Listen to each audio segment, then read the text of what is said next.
Bienvenidos a un nuevo programa de cursos, espacio de entrevistas del Centro de Estudios Superiores Universitarios de la Universidad Mayor de San Simón. Como todos sabemos, este año, a fines de año, se va a realizar el Censo Nacional de Población y Vivienda después de casi 11 años, en realidad después de 11 años del último censo.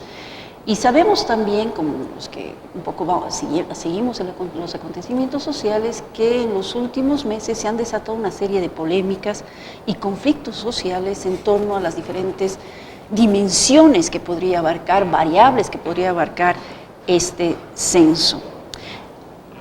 Hemos considerado entonces en este programa importante abordar este instrumento, abordar este tema, un poco también abordando los problemas que se están discutiendo alrededor del mismo, pero sobre todo tratando de comprender la importancia y los alcances de este instrumento que, bueno, como cientistas sociales consideramos fundamental, pero no solamente en términos de academia, sino también en términos de toma de decisiones. A partir del censo se toma de decisiones y para los ciudadanos en general, los ciudadanos necesitamos tener esa foto de cómo estamos para también asumir ciertas medidas, ciertas decisiones, ciertas agencias.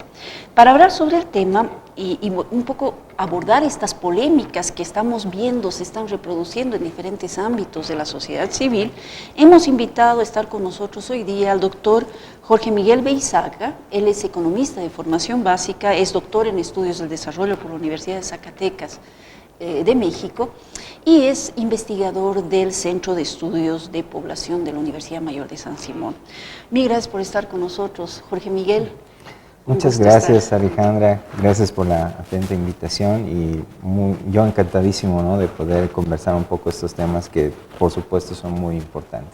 Y sobre todo para el Centro de Estudios de Población, porque ustedes trabajan mucho con estas bases de datos. Pero antes de entrar a ver esta importancia, al respecto de esa importancia, yo quisiera un poco partir de una pregunta general, porque mucha gente dice, hay tanto lío por una pregunta en el censo, tanto problema, tal vez sin entender la importancia que tiene este instrumento, porque es un instrumento de planificación y diagnóstico como es el censo. Entonces empiezo preguntándote, es decir, ¿qué es el censo y cuál es la importancia para una sociedad, cualquier sociedad, este tipo de instrumento? Sí, es una pregunta realmente de partida, ¿no? ¿Qué es el censo? En general es una encuesta por enumeración completa, ¿no? Entonces se recoge información sobre las unidades de análisis, en este caso las personas, los hogares, la información más importante, ¿no?, en principio.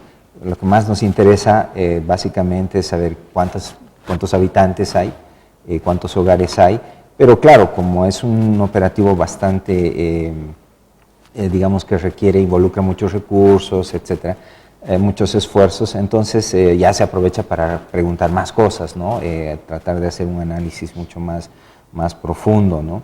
Y entonces por ahí viene el asunto de la utilidad, ¿no? En realidad, como el censo está organizado por y desde el Estado, para el Estado, digamos que hay un primer nivel, un nivel muy básico, ¿no?, de para qué sirve el censo, que es actualmente por este asunto de la asignación de presupuestos por coparticipación tributaria, ¿no? Y básicamente, bueno, un poco también luego está lo de los escaños en la Asamblea Plurinacional.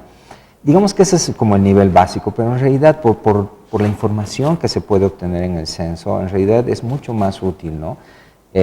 Sirve para, bueno, de hecho es como una foto, ¿no? Es una fotografía de la realidad actual, pero es una fotografía así con alta resolución, digamos, ¿no? Nos permite realmente ver quiénes somos, dónde estamos, cómo vivimos, qué necesidades tenemos. Y el Estado, en teoría, tendría que poder utilizar toda esa información para tener mayor claridad sobre qué hacer, cómo intervenir, dónde intervenir. Digamos que esto es en teoría, ¿no? Lastimosamente, yo siento, por lo menos desde la experiencia que nos ha tocado por ahí en el trabajo investigativo, ver que lamentablemente no se utiliza, no se explota todo lo que se debiera o se pudiera explotar la información censal, ¿no? Ahora yo tengo una pregunta, ¿no? Si tú has dicho, yo creo que esa es tal vez la metáfora más bonita del censo, es una foto de la realidad, pero todos sabemos que una foto la puedes sacar de esta distancia, la puedes sacar de aquí, la puedes sacar de aquí, y la foto que saques, digamos, si yo saco de aquí esta taza, o de aquí, el resultado va a ser distinto, ¿no? No es lo mismo. Entonces ahí yo tengo dos preguntas que me gustaría un poquito explorar. Uno, a ver, el censo es un instrumento que se utiliza en todo el mundo, aunque, bueno, vamos a hablar de eso, tal vez hay algunos lugares donde no se está utilizando. Y la utilidad para todos viene a ser también la misma en todo el mundo, supongo, pero los intereses políticos, el ángulo desde el que vas a sacar, son distintos, por más de que las preguntas son distintos. Entonces ahí mi pregunta viene a ser, en estas polémicas, en estos conflictos que se están desatando, ¿habría posibilidad de hacer otro tipo de censo? ¿Cuál es la diferencia entre censos? A ver, viéndonos en relación a otros países. Claro. ¿Diferencias? ¿Todos los países tienen el mismo censo siempre o son característicos de acuerdo a estos intereses que uno tiene? Sí, bueno, esta idea del censo históricamente ha surgido un poco con la misma idea, ¿no? Un instrumento muy importante, no solo para consolidar el Estado-nación como tal, también para avanzar en determinados proyectos de desarrollo, ¿no? Entonces, en función de esos proyectos de desarrollo se han ido, digamos, consolidando las maneras de hacer los censos, ¿no? En realidad, en general, todo ha tendido a converger, ¿no? Temáticamente, sobre todo, hay una enorme convergencia, casi podemos decir que en todo el mundo se busca conocer casi los mismos aspectos, ¿no? Por ejemplo, en el caso de las personas, no solamente lo básico que es sexo y edad, sino también características educativas, nivel educativo, condición ocupacional, Vivienda. sí, lo migratorio, y en el caso del hogar, sobre todo, bueno, la composición, por supuesto, ¿no? Relación de parentesco, tipo de hogar, y relacionado con el hogar está también la vivienda, ¿no? Las características, bueno, cómo está construida la vivienda, etc. Por supuesto que, digamos, eso es en general, ¿no? Ya a nivel, incluso dentro de Bolivia hay especialidades regionales, ¿no? Por ejemplo, esta discusión sobre Casa Choza Pahuichi, ¿no? Digamos, es una cosa, diría yo, más regional, ¿no? Porque en el oriente vamos a tener las viviendas construidas de cierta manera, entonces como que las preguntas también hay que plantearlas en ese sentido. En cambio, en el occidente van a ser construidas de otra manera y así sucesivamente, ¿no? Pero en general hay esa convergencia temática. Ahora sí, en otros términos, como en el caso de los instrumentos técnicos, ¿no? Las tecnologías que se han utilizado, o incluso el mismo enfoque, ¿no? Para empezar hay esta distinción de los censos de hecho y de derecho, ¿no? Acá en Bolivia es de hecho, ¿no? Es un poco esta expresión muy coloquial que dice lo que se ve se anota, ¿no? Por eso es que cuando llega el encuestador, digamos, pide que todos estén presentes, ¿no? Y por eso incluso es muy importante, o se hace tanto énfasis de que ese día miércoles 16 de noviembre, todos debemos estar en casa. Ajá, porque claro, es un poco complicado, ¿no? Tomar la foto cuando todos se están moviendo por aquí, por allá. Igual, y ahí es la posibilidad de decir, ok, usted, señor, es un transeúnte, ¿no? Y bueno, pero no, lo ideal es que todos estemos ahí para la foto, ¿no? Entonces, entendiendo que la sociedad es muy dinámica, que nadie puede quedarse así quieto cuando el Estado lo disponga, hay también otro enfoque que es el de derecho, ¿no? Y que ha intentado aplicarse recientemente en algunos países. Hay mucha discusión sobre los resultados. El punto ahí es que últimamente está ayudando bastante la tecnología, ¿no? El contrastar, el cruzar con otras bases, con otras fuentes de información, como en el caso de los países europeos está muy vigente, tiene un sistema de información bastante consolidado, entonces de lo que son los padrones municipales, por ejemplo, ¿no? Hay, digamos, son sistemas estadísticos que funcionan muy bien. En el caso nuestro, de pronto la actualización cartográfica se pensó que podía cumplir esa función, ¿no? Es como un precenso, digamos, que ya nos permite tener una idea más clara.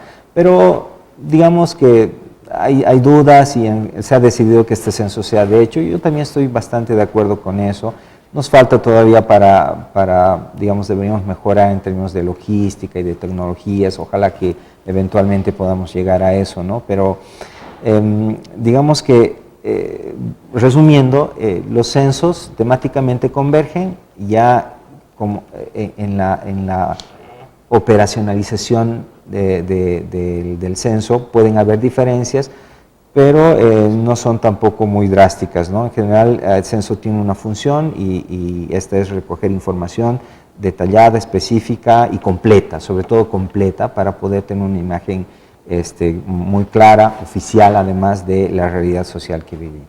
Antes de entrar a un poco evaluando lo que ha pasado con el censo anterior para tener una mirada histórica y entrar a los problemas y a las polémicas del censo actual, hay países, hace un rato conversando fuera de cámara me decías que hay países que están queriendo dejar el censo y tener otro tipo de control. A ver, sí, el caso es, el caso más avanzado es el de Estados Unidos, ¿no?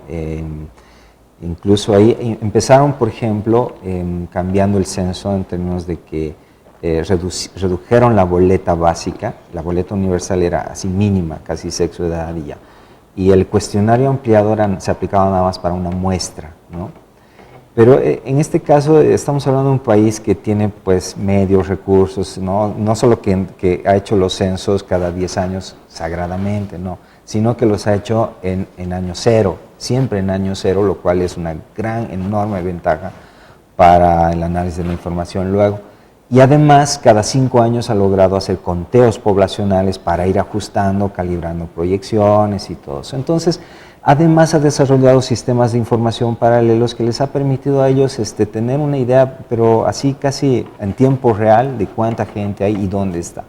Entonces, hay esta idea, de hecho ya se propuso que no iba a haber más censos en Estados Unidos, ¿no? O sea, que toda la información se iba a obtener a través de esos sistemas de información paralelos, digamos, ¿no? Entonces, claro, en realidad todo eso, detrás de todo esto también está el control, ¿no? Claro. Pero, bueno, digamos que no es que sea mala esa idea ni esa estrategia, sino que depende de cómo se use, ¿no? Ahora, volviendo a Bolivia y a modo de empezar a pensar en el tema de las polémicas que se están desatando hoy en torno al censo 2022, una pequeña evaluación introductoria del censo del censo del 2011, porque bueno, desde la academia hemos tenido varias observaciones, hemos visto varios problemas, nos hemos enfrentado cuando hemos empezado a trabajar con los datos con varios problemas. ¿Cómo tú evalúas, siendo experto en el tema del censo del 2011? Sí, bueno, en realidad en la comunidad de demógrafos hay un consenso generalizado, ¿no? Realmente el del 2012 fue terrible. Y a ver, son varias las razones, ¿no? En general, una cuestión más histórico-estructural, ¿no? De las limitaciones y la debilidad institucional del propio INE, del Estado boliviano, de poder hacer estas cosas. No siempre dependemos del crédito, ahora mismo hemos solicitado un crédito, entonces, bueno, casi todos los países, ok, pero a lo que voy es que, a diferencia, por ejemplo, incluso del censo del 2001, el anterior al 2012, las cosas se hicieron mucho mejor, ¿no? En el 2012, por ejemplo, recuerdo que nos invitaron a alguna reunión por ahí así con algo de tiempo, estuvimos presentes, alguien era el director, creo que un arquitecto, ya no recuerdo el nombre. El punto es que al poco tiempo cambiaron de coordinador o de responsable del censo, ¿no? Y eso es realmente ya, digamos, es una señal inequívoca de que las cosas no están saliendo bien. Y lo mismo ha sucedido en el caso de este censo, ¿no? Entonces, por varias razones, el censo del 2012 se manejó de manera muy hermética, ¿no? Muy autosuficiente, un poco como diciendo, ok, no queremos injerencia, nosotros lo tenemos controlado todo, pero al final, digamos que todo esto se ve en los resultados, ¿no? Y fue tan desastroso que primero se dio un resultado oficial, al poco tiempo se cambió este resultado oficial y nuevamente hubo otro cambio. O sea, eso, digamos, es decir, digamos, uno en la investigación dice, ok, uno se puede equivocar, ¿no?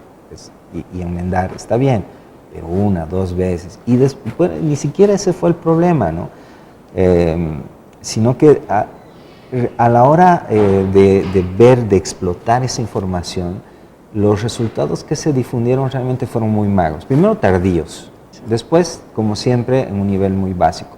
Ok, de pronto no es la función del INE realmente hacer un análisis muy profundo ni nada de eso, pero lo que se ve es que el INE, un poco con la necesidad también de fortalecerse y consolidarse como institución en su autonomía y su profesionalismo y todo eso, bueno, ha trabajado solo, digamos, ¿no? Y de todas maneras, aunque más o menos se ha intentado, porque hay que reconocer que se han intentado, es decir, hay gente que trabaja y trabaja bastante dentro del INE, ¿no? Pero no ha sido suficiente, ¿no? Y lo peor es que tampoco ha sido posible, luego, ahora mismo, a la oficina vienen constantemente personas que solicitan información, porque en el INE no la consiguen. Obviamente tampoco es que la tengamos nosotros, porque en ningún momento tampoco se pudo acceder a la base oficial censal. No hemos accedido a la base oficial como universidad pública. Y como universidad pública, es más, lo peor es que también tengo entendido que de todas maneras la base está por ahí circulando de una manera un poco informal, ¿no? Y eso es triste, ¿no? Porque, claro, digamos, formalmente no hay el acceso y eso te obliga a muchos por ahí a tratar de acceder de manera informal. Eso no está bien, ¿no? O sea, pienso yo que podrían hacerse las cosas de mejor manera, ¿no? Claro. Ahora, esa falta de transparencia que tuvimos y que discutimos, sí es cierto, no en el 2011, fue el 2012, se está un poco replicando ahora, ¿no? Con más dificultad. Sí. No han invitado a las universidades, ¿no? Claro, se puede decir, no se puede cambiar las preguntas, es un mismo patrón, pero por lo menos mayor difusión de la información. El problema de la transparencia sigue estando presente en el manejo, en la gestión del censo actual. Sí, la verdad es que sí, o sea, estamos notando lo mismo que en el 2012 y es muy, muy preocupante esto, ¿no? Porque tal vez el 2012 fue la ocasión en que el INE necesitaba consolidarse como institución, pienso, ¿no?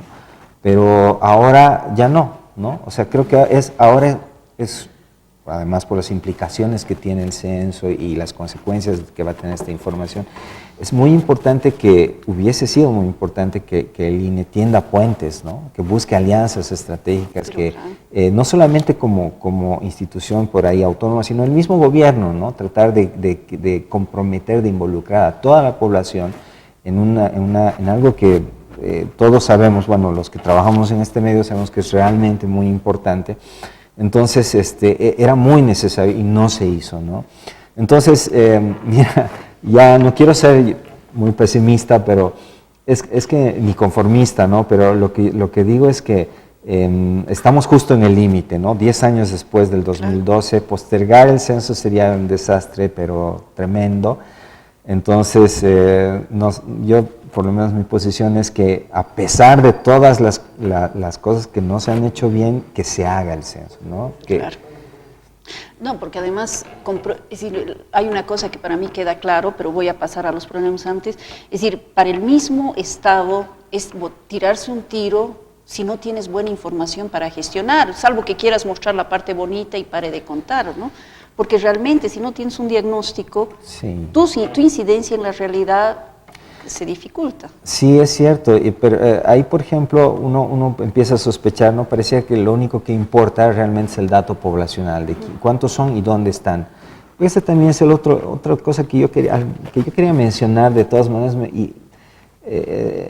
siento que es que el censo, el dato censal se utiliza muy, ¿cómo decir?, de una manera muy equivocada, ¿no? O sea, hay esta idea de que la población es como un ganado, ¿no? Tanto es mi ganado, digamos. Y además esta es mi tierra, estos son mis límites.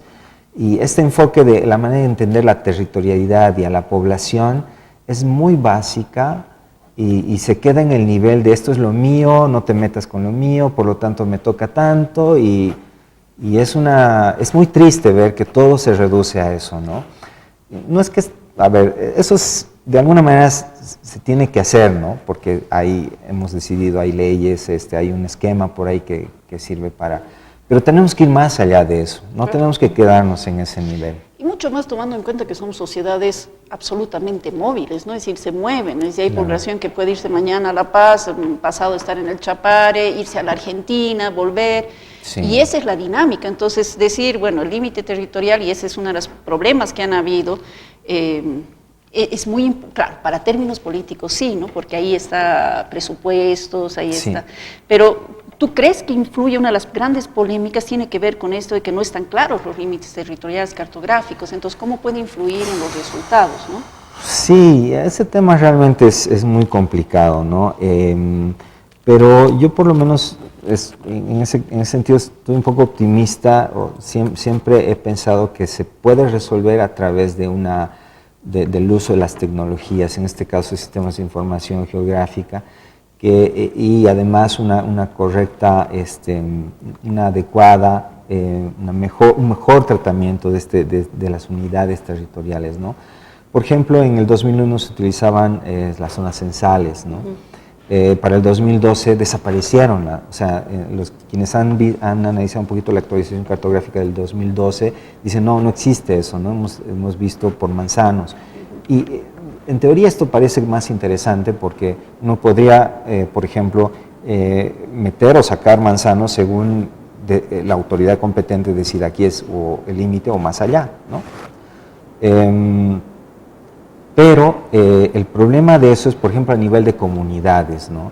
Que es un punto o es un espacio, es un lugar o es un espacio. Esa es la diferencia del análisis.